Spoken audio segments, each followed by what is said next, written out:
Wassalamualaikum warahmatullahi wabarakatuh. Ingkang kinabuktan Ibu Kepala SMA Negeri 3 Sragen, ingkang kula hormati Bapak saha Ibu guru lan staf tata usaha SMA Negeri 3 Sragen, sarta kanca-kanca kakak kelas lan adik kelas ingkang kula tresnani. Saderengipun monggo dherekaken manjataken syukur dumateng Gusti ingkang Maha Agung. Amargi Gusti sampun paringi kasehatan dumateng kita sedaya. Sahingga kula lan panjenengan saged makempal wonten mriki tanpa alangan menapa.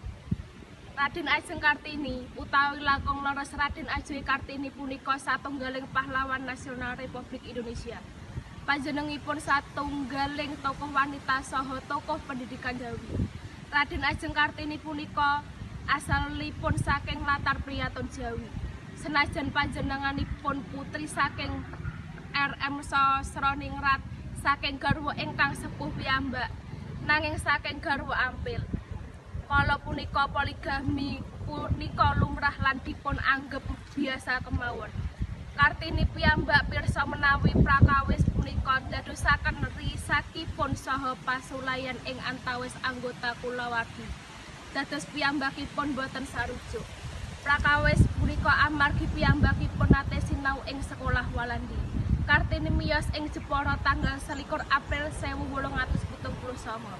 Panjenenganipun putri satunggaling priyatun Jawi, Bupati Jepara. Raden Mas Sosroningrat punika poligami punika lumrah lan dipun anggep biasa kemawon. Kartini piyambak pirsa menawi prakawis punika dadosaken risakipun saha pasulayan ing antawis anggota kulawargi. Dados piyambakipun boten sarujuk. Prakawis punika amargi piyambakipun nate sinau ing sekolah Walandi. Kartini miyos ing Jepara tanggal 21 April 1879. Panjenenganipun putri satunggaling priyatun Jawi, Bupati Jepara.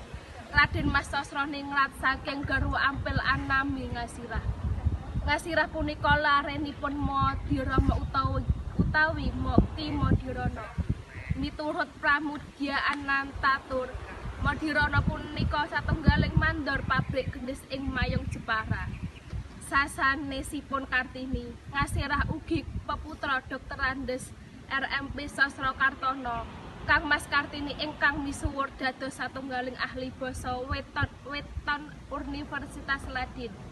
Lajeng kaliyan garwa padminipun Raden Mas Sosroningrat pinaringan putra 8 malih.